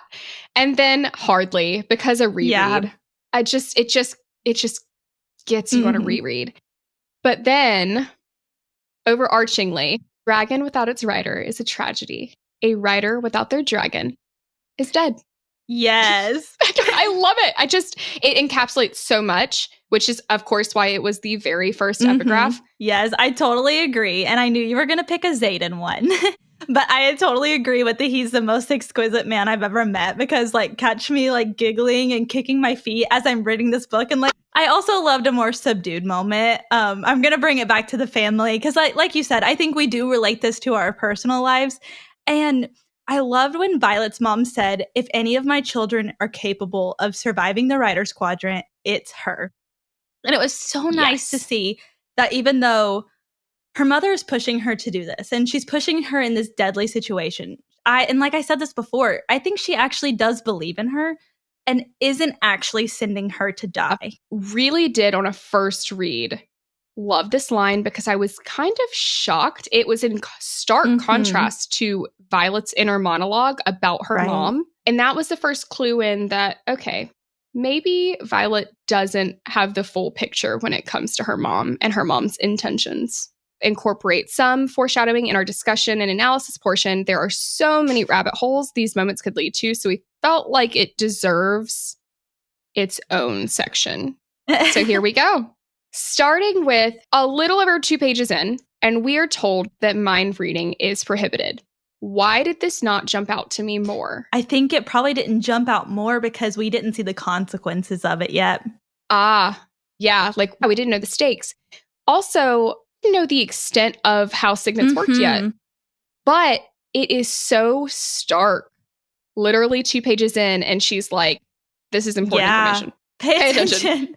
I feel like I need one of those Criminal Minds boards that has all the yarn for the foreshadowing. Literally. And then right off the bat, before they even go to the parapet, Violet tells Mira that she is speedy. She literally says she's lightning quick with daggers, foreshadowing the signet. And on that, we find out also that Violet is skilled in potions because her dad taught her in Brennan. But I don't think we ever get context for how Violet got so skilled at throwing daggers. Like, we never get background on this, which I hope we do, but it seems strange that we haven't in the first 2 books when it comes into play so frequently. Yeah, on my first read, I didn't really question it. I was just like, oh, we're told that she's good at this. But then when we get the background, she's so skilled. Did she get super skilled in those 6 months that she trained? Or has she been training longer? I don't know. We don't know. That's what confuses me, because Violet scored top quarter in speed and agility. How, in only 6 months of training, Mira trained for 12 years since she was 8 years old, which we'll get to in the next episode. But how did she get so skilled at throwing daggers? That skilled. Yeah. Like, she's described as really, really skilled and really, really quick. Where? Why? And it's okay. I don't necessarily have to have that information, but it's just strange to me that it's not given when we do get context behind, oh, she's good at poisoning because her dad taught her. Like, her dad wasn't going to teach her daggers. Who? Where did she get this from? I don't know. I know it's mentioned that Dane and Violet would like climb trees as kids and like play and do stuff. So I was like, maybe this helped her agility, gave her a little bit of hand-eye coordination. Maybe they practiced when they were younger. But again, why is that not said? It'd be easy to be like, Dane and I practiced throwing daggers at trees when I was little. That's too easy of a cop-out. Maybe there is some reason that we don't know. Just don't know of yet. Oh, it's so strange. Now, this doesn't answer the question, but I have a theory as to why Violet's skill is daggers. Rebecca Yarros creates a playlist of songs that she uses for inspo for each book, and she has stated that Nightmare by Halsey is Violet's song. The song itself is extremely accurate to Violet, and I have a new love for it because of this book. In the song, the lyrics read, "Stared in the mirror and punched it to shatters, collected the pieces and picked out a dagger." Yeah. So I think Rebecca Yarros chose that for Violet because of the song and because it fits perfectly with her size. But I still don't know when and how Violet got. And this might be something we never actually get context for. Another moment of foreshadowing I loved was when Violet said, "I've always loved the nights where the storms beat against the fortress window, both illuminating and throwing shadows over the books I curled up with." The illuminating and shadows feel like they could be foreshadowing both Violet and Xaden's signets, and that they go together. I 1000% think that this line was so symbolic for not just Violet and Xaden's signet, but also storms, Violet's mom, shadows, like you said, Xaden, over the books I curl up with. Who is known to her for the books? Her father. It's her safe people. Might not even be her mom there. It could just be her, Xaden, and her dad. But again, at this point, she doesn't know that. Yeah. So like, it's just so symbolic for us readers, that line. It should have been in my favorites list. Add it now. We also get multiple thunder references unrelated to the storm, like Vi's heart thundering, all hinting at her first signet. And my favorite, again, is the callback to one of my favorite quotes. The moment where she was checking in, she says her name, Violet Swargale. I answer as thunder cracks above me, the sound oddly comforting. Incredible. I love it. It's just the best one. I also think I found an Easter egg for how Violet's mom was going to die. When talking to her mom, Violet thinks, "Her gaze siphons every ounce of my confidence down to the marrow of my bones." Now, if you recall from Iron Flame, General Sorrengail dies from Sloane, Liam's sister, siphoning her power to imbue the ward. Rebecca Yarros loves to leave Easter eggs like this and confidently say, I think this was one. Yeah. Which makes me scared for what else we're missing. We should just keep an eye out for signet adjacent verbiage. I had so many epiphanies in this reread. But I didn't notice this one until the third reread. When Mira and Violet are discussing the book of fables that their dad had given Violet, and Mira was trying to talk Violet into leaving it, Violet then thinks, quote, "Maybe it's childish, just a collection of stories that ward us against the lure of magic and even demonized dragons, but it's all I have left." Now, importantly, this is where we're introduced to Venin. The epiphany on a reread was the part that said that the fables demonize dragons. Oh. I did not catch this. I didn't even catch this on my second reread. I was annotating. I literally gasped because, okay, what does that mean for our story here? I know that the Empyrean, which is the council, the government of the dragons, is sort of like trying to maintain neutrality of like seemingly allowing their dragons to go in whatever direction they would like. But their focus is really on protecting the Veil. Yeah. What is this demonized dragons reference in the fables, and why doesn't Violet explain this to us? That's what makes me think it's significant, because otherwise she would, unless Rebecca's trying not to spoil something. Right. Demonizing dragons. The dragons, with everything we find out of this side of the rebellion, which is actually more of a revolution, the dragons knew, and they actually get to make the choice with their rider.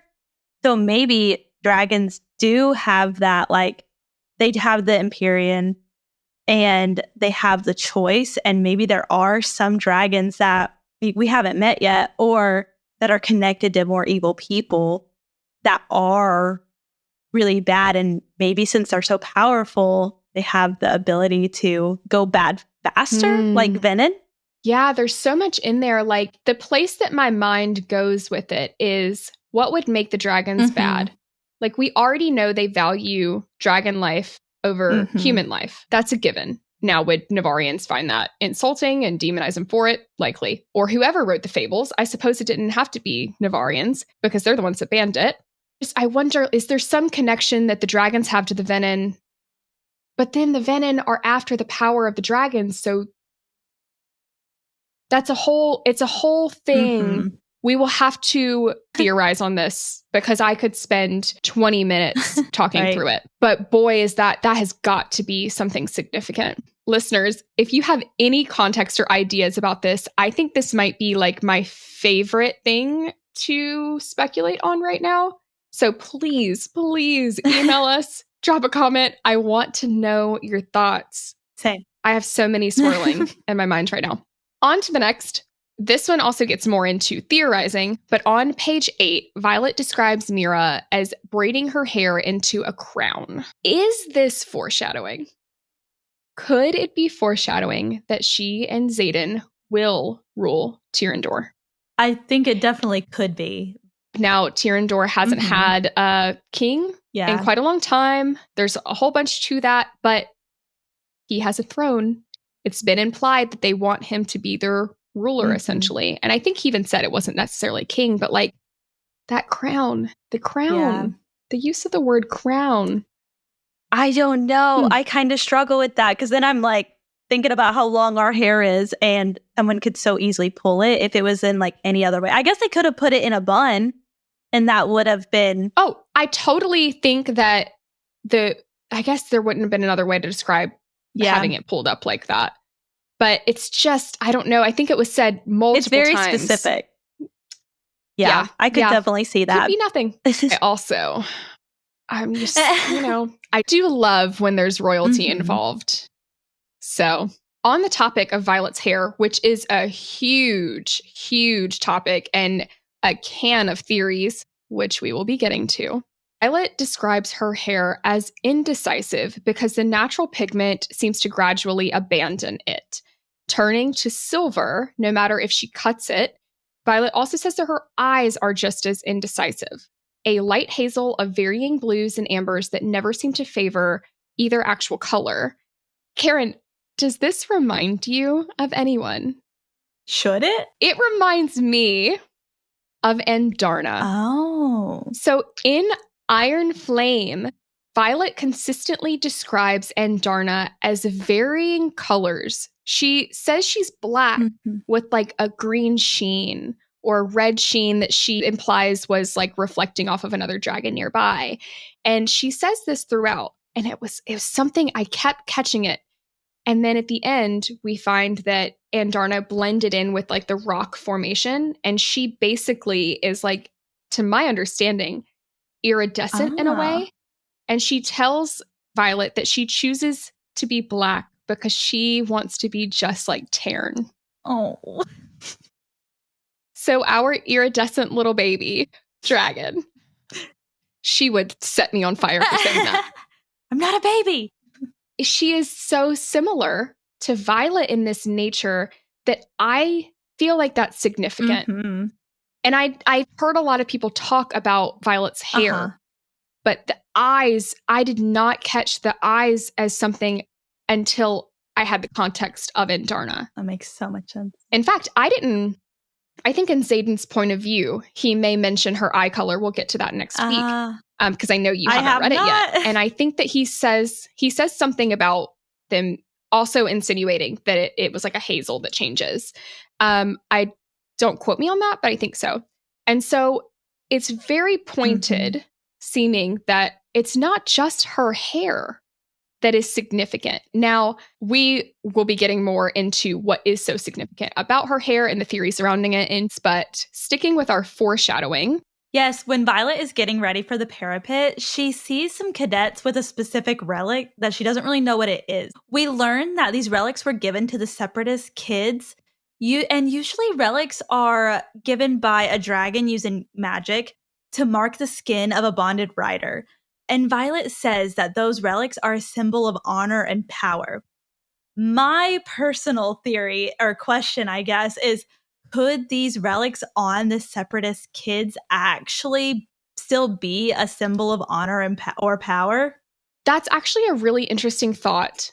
I had to go back and reread the parts about the Rebellion relics to make sure that I understood them correctly because my understanding changed from Fourth Wing to Iron Flame with new context. At first, I thought Melgren and his dragon intentionally marked all of the Rebellion kids as a way to show everyone that they were quote-unquote traitors. But the way I understand it now is that it wasn't even something Melgren was aware of until it happened. Xaden tells Violet in Iron Flame that Colonel Mari, Liam and Sloane's mom, weaved 107 protection runes for all of the children of the rebellion. Now, the runes were only made to be used once, and Xaden says his was specifically made to protect someone of his father's bloodline, so I'm assuming that was the case for each child. He said that each of the children of the officers were given one before their parents left for the Battle of Arisha. They were told to carry them at all times, and they were carrying them when they witnessed their parents' execution. Now, Xaden explains that the runes were designed to counter the signet of the rider whose dragon would kill someone in their bloodline. So that is why Melgren cannot see any outcome of a battle that the marked ones are involved in. Protection rune was set to be activated when killed by dragonfire, which is the primary method of execution for traitors. Wow. So basically, Colonel Mari knew or assumed that that's how they would die. So she weaved the runes specifically to activate with dragonfire when they were executed. Xaden says that they all held the runes, which were embedded in small stones, closed in their fists as they watched their parents be executed by Melgren's dragon, Coda. And as they were, the rune activated. Xaden says that heat raced up his arm, similar to the burning sensation from the relic Sigale gave him after threshing. Wow. So this explains a whole bunch. Yeah. Why the rebellion relics are on the marked one's arms, why they're all protected from Melgren's signet. Because it never made sense that Coda or General Melgren would intentionally mark them with magic that would hinder his own signet. And I think of it kind of how Voldemort's spell on Harry bounced back against him and left the scar on Harry's forehead.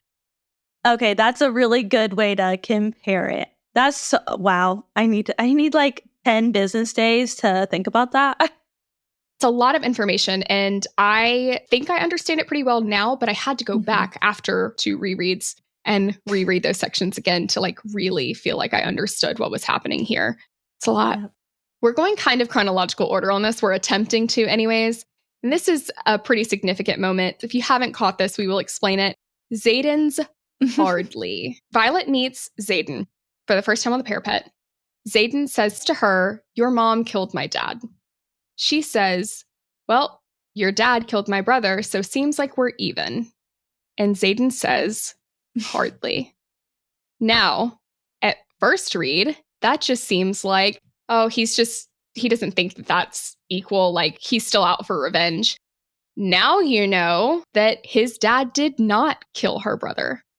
And I do wonder if his dad was actually who injured her brother. We don't even know. There's so much about Brennan being alive shakes up. Yeah, this is something I cannot believe I missed on my first reread because it feels so freaking obvious in hindsight. It's like, what do you mean? How did we miss that? We're hardly even. Like, you don't even realize, but we are so not even. This is like a strange moment to say it, but I actually like something about that response is kind of hot. Is that toxic of me? I just think you're a Xaden lover. So I am. Oh, Karen, this next one I caught on a reread. And boy, okay, I think Violet was already practicing shielding before she ever bonded a dragon. On page 26, on the parapet, she thinks to herself, he, Jack, is gaining on me. There is no room for fear, so I block it out, envisioning shoving the emotion behind locked iron bars in my mind. That is shielding. Envisioning and then closing a door, that's shielding. That is shielding. No wonder she got shielding down so quickly, immediately, when she first tried. And Xaden specifically commented on it and said it took him weeks or forever. So our girl really is strong of the mind. Like she was already doing this way earlier on before she even knew to. There is so much to get into in this section, so I'm going to try and rattle these off pretty quickly. Next, we have Violet going up these spiral stairs to the second year floor with Dane. Now, this is a scene that Violet herself recalls to Xaden as he is taking her up to the third year floor the night of reunification day, right before War Games began, where Xaden got jealous of the idea of Vi going to Dane's room. It really makes me think about how much has changed just in Fourth Wing from the moment she's going upstairs with Dane, which, by the way, he was breaking a rule there. Mr. doesn't break rules by taking her. Yeah. And to the point where we see Violet with Xaden going up the same set of stairs. She even comments on how different of a place she was in and how we, as readers, may have expected her journey to go into Dane's direction when we first read the first scene, contrasting to the second. Page 34, Violet enters Dane's room, noting that he only has a few books on his desk, one of which is a tome in the Crovlin language that Violet had given him the summer before. She tells us that he's always had a gift for languages. Then on page 49, when Dane bird calls Violet, she thinks he's been using that signal since we were kids, living near the Crovlin border, while our parents were stationed there with the Southern Wing. This was such a fun find because in Iron Flame, Dane helps Violet translate a Crovlish tome because she says, quote, Crovlish is not her strong suit, in which Sawyer responded that, quote, Crovlish isn't anyone's strong suit. Ree then asks if it's Jasenia's specialty, and Vi says, no, it's his, as Dane walks into the library at Ryerson House. Wow.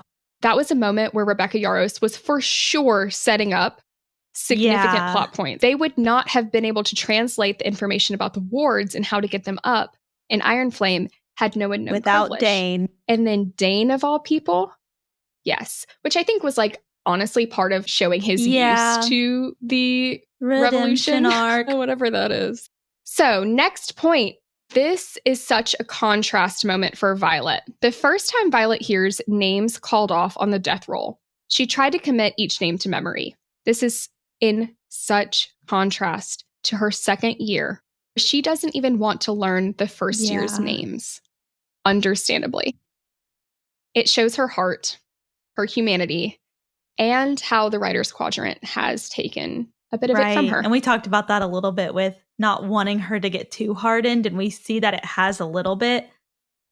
Hopefully not so much more. On page 44, Xaden is giving his speech to the new cadets saying, quote, "No one cares who your mommy or daddy is here. Even King Tari's second son died during his threshing." And the first time you read this line, you focus on how it seems to call out Violet because of who her mom is. Now, and Karen, I don't know if you caught this, and I kind of hope you didn't so I can see your reaction.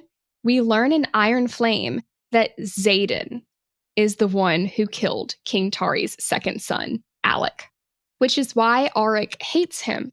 Now, Auric said, quote, "You have no idea what he did to Alec," to Xaden, to which Xaden responds, quote, "Your brother was a craven, murderous prick, and I'm not sorry I killed him." Is he giving Jack Barlow a little bit? Was his brother a little bit like that?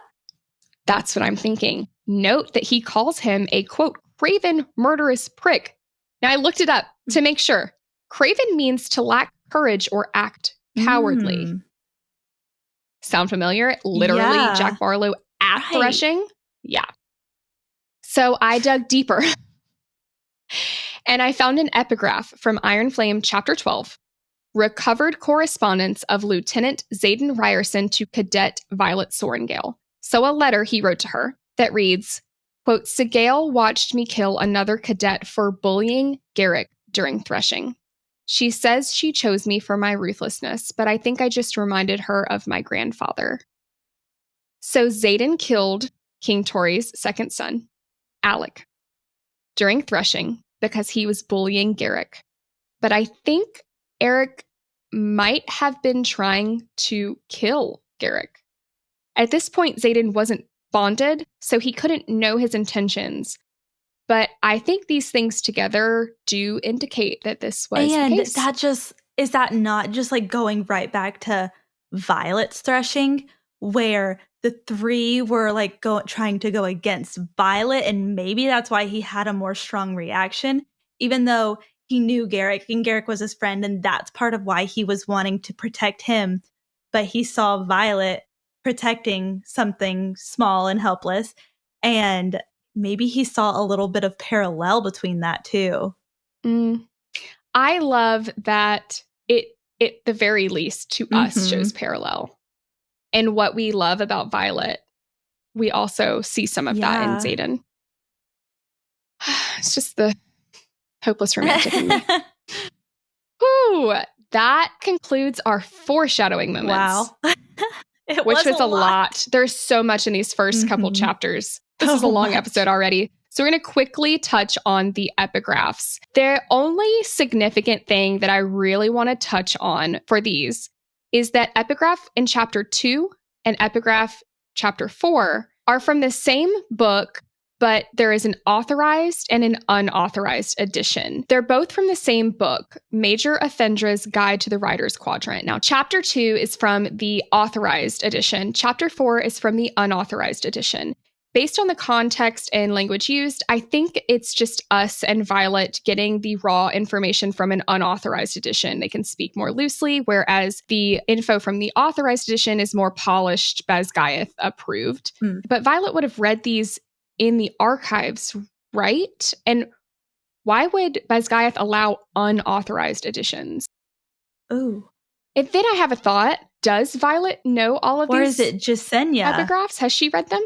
Because it's Jasenia piecing it together for us. So maybe she doesn't have every epigraph. I assume she had because she's had access. She says she's read all the books in archives, basically. Maybe they're in the deeper archives. Yeah. Something to keep in mind. I don't know what it means, but we'll pay attention to authorized versus unauthorized moving forward. Now for our questions and analysis section. Asking all of the big questions that we have that we mentioned in our groundwork episode. So if you need more context as to why we're asking these questions, go watch that episode. First, when did Xaden make this deal with General Sorengale? I think it had to have been before Violet got there. I think so too. I think it's before she walked the parapet. First, Mira was hyper aware of Xaden's history and warned Violet about him. So General Sorengale would have known and would have called the favor in to Xaden before he could kill her. You cash it in at the most optimal time, right? Second, and most concretely to me, and I'm really excited to share this, Kat tells Violet in Iron Flame that they, meaning Kat and Xaden, made the decision for Xaden to accept General Sorengale's deal while they were still together. During their sparring challenge, Kat says to Violet, "He thinks ahead just like me. Gods, do you even know why he didn't kill you that first year? I do, because he trusted me to look ahead with him." And Violet thinks to herself, she knows about the deal with my mother. He told her. So in Iron Flame, Xaden says that he and Kat were betrothed / together for 3/4 of a year, starting when she turned 20, when the betrothal went into effect. We know that Xaden ended it over the summer at the end of his second year, beginning of his third year, right before Violet started her first year. As this is referenced in the beginning of Iron Flame, when the Assembly said that Xaden pissed off Takaris the previous summer while they were discussing the Luminary. This tells me that the decision not to kill Violet, i.e. making the deal with her mom, happened while Kat and Xaden were together, which they were not when he met Violet. This also could be why Xaden saved her by warning her about Jack, which we'll get to in just a bit. So Xaden's signet. When and what do we think Xaden's using his power for at moments of scalp prickling in this set of chapters? I only counted one time. Yes, on page 52, Violet is heading towards Battle Breath and she feels the spine tickling sensation and she looks up to see Xaden staring at her. He then says, "I already knew your parents were tight, but do you have to make it so fucking obvious?" And my question was, is he reading her intentions to know what she thinks about Dane or just to get a better read on who she is as a person? Because in my romantic book-loving little heart, I obviously jumped to him being a little bit jealous already. Fair. I think he likely heard all of it because of his shadows, if not his intentions. At this point, I'm going to assume that Xaden basically hears everything going on, but also that he wanted to know her intention with Dane. At this point, I don't think he was jealous of her yet and was really just getting important info, but maybe. Possibly. Especially with how he feels toward Dane in general. So we also wanted to ask when else we think he reads her mind. And on page 20, when they first meet, right after he says hardly, he says, "Your sister's a writer. Guess that explains the leathers." Violet says, "Guess so." They have a stare down and Violet thinks, quote, "Either way, I'm getting across. Mira isn't going to lose both siblings." Then Xaden's hands clench into fists and he tenses. Ooh. Now, he's definitely picking up on her direct intention to get across the parapet if he is looking for it. Again, no scalp prickling here, but I really am assuming any other moment is. So I think two things could be happening here. One, he heard her comment in her head about Brennan and tensed over it. Or this could be the moment where he told Violet he almost did kill her, even though he made the deal with General Sorengale, but he chose not to. So this could be it because Ree interjects right after that to ask if Violet's all right. And that's when Xaden notices their boots. So he could have changed his mind in that moment. And he was before tensing. He realized the whole boot thing we were talking about and realizing how good of a person she actually is. Exactly. So either one of those, it's a significant moment. Right. And along with that, when do we think Xaden uses his signet on other people? Like possibly Jack on the parapet whenever he warns Violet to jump and get a move on. I totally also think that he used it on Dane probably 100%. multiple times to gauge his relationship with Violet. 100%. I totally agree. Also said we'd be looking at instances where Xaden overheard combos from his shadows, and I definitely think he heard Violet whisper, "Oh shit," on the parapet. After she says it, Violet thinks his eyes narrow as if he could hear me over the howl of the wind that rips at my braids. I think he could. For sure. Definitely. I think he heard all of Dane and Violet's conversation when they hid behind the dragon statue. And that one makes so much sense to me just because she could feel him right after that in those moments. And that could have been the shadows hearing it. It could have been his intention signet. It could have been both. Kind of a toss-up. He has really powerful, two rare and powerful signets. I wonder if anyone else gets the scalp prickling when Xaden uses his signet on them. I'm wondering. We are also wondering when Dane reads memories too. And so we're counting whenever he touches Violet. And so I counted twice. How many did you? Specifically on the face. Yes, I counted twice. Yeah. And the first time was on page 32. Very casual. He says in Iron Flame that he first stole her memories by accident as he was so used to touching her. This could have been that, the fact that he looks at her as if he's never seen her before and then blinks and it's quote unquote gone, is what makes me think so. Or this could have been one of the times he got so used to touching her again before he actually stole them. And I do think that the way that he would have been surprised is because at this point he may have only been able to read memories by touching people's temples, assuming he's telling the truth. And when he cupped her face, he was able to read hers and realized in that moment that it had evolved to someone's whole face. So that debunks what I originally thought whenever I first read Fourth Wing, because I genuinely thought that he might have lied about his signet. And just to keep some of it preserved since it is classified, I kind of had, I said I'm a Dane hater. I kind of thought that maybe he lied about it. But if that is true, then that kind of debunks that for me. I think that because Rebecca Yarros defends him so staunchly, he's probably telling the truth in Iron Flame. Okay. He does mention later that, quote, Kath channels a pretty significant amount of magic compared to some of the other dragons, but I am nowhere near adept at it yet. So we know his signet can and will evolve, and this was a moment of foreshadowing as well, as clearly it evolved at some point to the rest of someone's face, at minimum. This could mean that it could eventually evolve to touching someone anywhere or even not at all. But do you think they would let him live if it evolved to not having to touch somebody?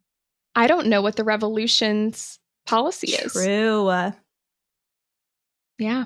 Also, do you think he'd tell anyone? Maybe he would get smart about it and not tell people, pull a Xaden. The second time that he touches her face was on page 50, right before the conversation where Dane tells Violet about his signet. She thinks Dane steps forward and cups my face, his thumb stroking over my cheekbone in a soothing motion. I think at this point, if he's able to read memories just by the face at this point, because we still don't know, I think he would just be searching for information on why her mom forced her into the Quadrant, or to find a way to get her out, or just searching for feelings towards himself. I agree. Finally, our theories. Now, we have spent a lot of time this episode deep diving, and for the sake of time, we're not going to jump into Violet's hair theory. We are going to save that one. Probably a bonus episode, if not naturally fitting in another episode that doesn't have quite as much of an info dump. But there is one theory I have to talk about, because it is my own and I am proud of it. I have a theory about why the Riders Quadrant is so deadly. Dun, dun, dun. Outside of what Violet is told about dragons killing weak cadets. Because why not just let the dragons kill them then? Like, why go ahead and prematurely kill them if in the name of the dragons killing them anyway? That just doesn't make sense to me. Other than Navarre just being terrible, which we know to be true and is made clear in Iron Flame when we find out how casual Griffin Riders threshing is, which we've talked about earlier. I think that the Riders Quadrant is set up to be so deadly to prevent more Venin. Okay. Hear me out. Okay, I want to see where you're going with this. I was watching Rebecca Yarros speak at a panel in Emerald City Comic-Con, and when talking about Venin, she said it's based on people wanting power and turning Venin because they weren't chosen by a dragon. Only source to get that power without turning Venin. And I have thoughts. One, we don't know about what's happening in the rest of the world, so this is only about how dragons in Navarre pick their riders. Though I do want to know if dragons had any say in the Riders Quadrant preparation. Two, the only way that a Navarrian could access this power that they know of, because Venin are not common knowledge, is through the Riders Quadrant, where they risk their lives consistently to try and make it to Threshing to try and bond a dragon in order to get power. The central cause of turning Venin is for power. So I'm wondering if the reason the Riders Quadrant is so deadly is because the only people who willingly go into the Riders Quadrant are after power. So Basgiath would rather kill off as many who don't have the possibility of bonding, hoping to prevent more people who are rejected by dragons from turning Venin to take power themselves. So they know that only so few can bond. There's always people left unbonded who are power hungry in a sense, but they either seem to bond the next year or die off in the process of trying again and again. Now, clearly there are different tiers like Rhiannon versus Jack, but the point still stands. So think if Jack had not bonded a dragon, I mean, he bonded a dragon and still didn't have enough power, but someone that just was after power didn't get to bond, but was able to stay alive. Could they just turn to stealing magic from the earth, becoming Venin, hence building an even bigger Venin army? Wow. This led to another thought. Violet herself was never after power. She says so in Iron Flame that she has no leadership aspirations even. She doesn't have a power trip. And I think that is a huge reason for why two dragons bonded her. It makes so much sense, because if somebody, not that they would have because he's horrible, but if two dragons had bonded Jack, the power that he would have had and the implications that would have on this whole story, wild. Yeah.